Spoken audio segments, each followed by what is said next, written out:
subject you want, as long as you believe it. Yeah, I really think, we've heard every damn thing tonight. Weave, natural hair, choose, propose, love, not love. It's been really interesting. I like it.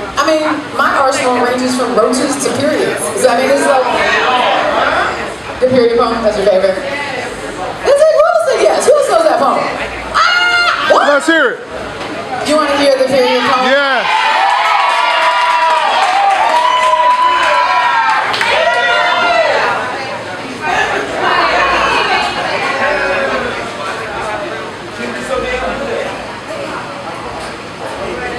When I get to heaven,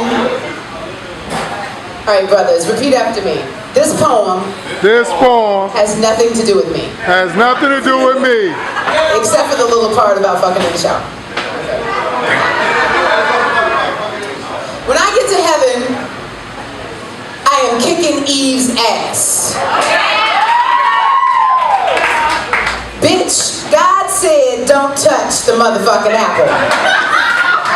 And what did your bitch ass do? Touch the motherfucking apple. Burst in the flames, bitch. Kill yourself. You know that commercial with the chick on the bus with her underwear in her ass? One, like she didn't feel that breeze under that tiny ass skirt. And two, ain't nobody wearing all white on day 2 of our cycles. Misconception about the period, it's not day 1 that's the monster. Day 1 is the warning, the get out all your fat and dark clothes the next 5 to 7 days, because I'm here to ruin your life, relationship, and risk your children being sent off to social services. Not that your independent nose stuck in the air ass was fucking anyway, but this week it's a wrap. You better wear latex gloves even if you think about masturbating. Ever heard of the Red Sea? That's me, bitch. Part the ways because I'm coming in strong. Day 1 is a precursor for the wrath to come. Day 2 is the beast up. You better be in the best health of your life and taking some gangsta ass vitamins. Otherwise you'll have to stand. You'll have to stand during your entire period. You can't sit down and risk having that ever so embarrassing spot on the back of your clothes that all your haters won't tell you about. No, they'll let you walk around with that fucking spot in the back of your clothes all day. They'll keep calling you over so you have to get up from your cube and walk 48 miles in slow motion across the office floor to answer their annoying ass questions like, hey, do you know when the boss is coming back from lunch? Did you hear about the layoff? Sure, you can take meds and then you'll either be hyper and bloody, spitting blood from all over the inside of your vagina, bouncing around all day like you're on 14 shots of espresso, or you can take the meds and leave you sluggish. You're lying in blood for 5 days. You don't move because you're depressed. You go to the bathroom less, you change your napkin less, and then you get toxic shock syndrome. Great, so the drugs make you a zombie and eventually kill you via toxic shock syndrome. There you have it. Your period can kill you and or give you a yeast infection, and you're walking around smelling like a swamp of dead rats and seaweed bread. Women, we should get a temporary handicap sticker for 3 out of 4 weeks in a month.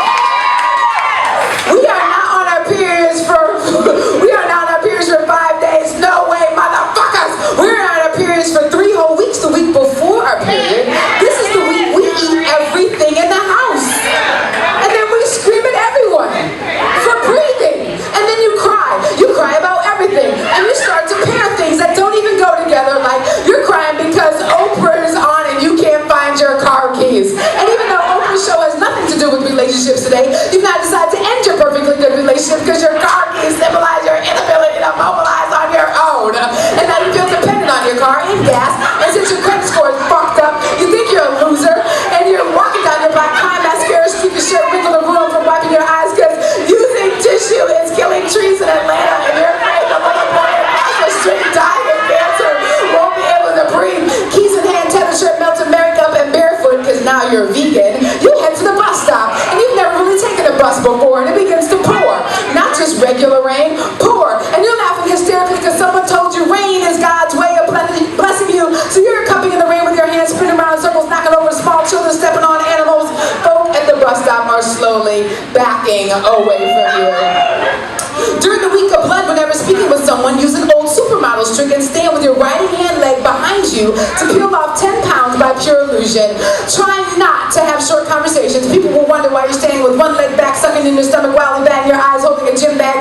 It took me 14 hours the last time before they let me go on my own recognizances. I tried to tell them, although typically suspected, are not known for serial murders. Random murders, yes. Serial, no. We did not have time to pick a fucking pattern. We have cramps, goddammit. The week after our period, we're trying to deflate and lose the 2 weeks of weight we gained and clear up our skin from all the junk food and toxins. So we only have 1 week of normalcy. Hey, son, what are you doing? Son, home or period victim. Don't fucking move. Don't fucking breathe so loud. As a matter of fact, don't fucking move for the next 3 years. Go to your room, you're grounded forever. Son, I'm phone with social services. Hello, my mom's on her period. Hello? Hello? Period victims at some store with cut phone cord in one hand and cell phone battery in the other. I'll fix you after I eat this pickled sardine chicken leg on wrapped potato chip rum and Coke mustard ice cream sandwich, young man. Periods should give us a temporary insanity pass. Periods are responsible for the 82% of the 12% of 43.5 billion people that have alcoholism. Oh, and what the fuck do we have cramps for? Oh, right, eat, burst the flames, bitch, kill yourself. Hold on, right, eat 4 more whole fried chickens. Here's the part for you, brothers. We're in the shower, and there are blood clots falling on the floor, and then all of a sudden it's not romantic to fuck in the shower anymore? You're the one that wanted to fuck on our periods with your greedy ass. You just have low self-esteem. You figured we'd automatically be wet and you could rat your friends about how good it was. Was it? Really? Who knew? Not me. You think we can fill you with a pint of blood gushing between our legs? You think you've done something here? Clearly not. Tampons and evil man, daughter tampons. You just want to imagine us playing with our JJs. And you wonder why we hate men and kids, so don't get it twisted, motherfuckers. We hate them both. Choices, we got choices. Either walk around with a mini dick in our vagina for 5 days, a cup that'll spill over onto our clothes, a mini diaper, get sentenced to 80 years of children. Great fucking choices, Eve. Bloody clothes, mood swings for 3 weeks, yo-yo and weight scale. And kids, thanks a fucking lot, bitch. I hope you choke on an apple seed.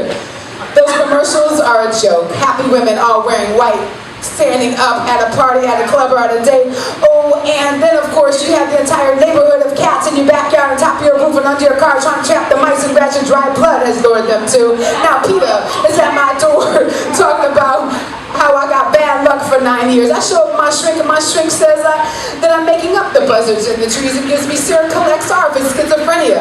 As I'm leaving the pharmacy, they told me to make sure that I stand on my head with one arm out and if at all possible avoid direct sunlight, air, and water because Seroquel XR can cause cancer of the arm and I could die in my sleep if taken incorrectly. And if I feel nausea, urges to gamble, see pink elephants, have trouble communicating, sudden pregnancy or death, I should contact my physician immediately. And if I can't afford my medications, AstraZeneca may be able to help. Thank you.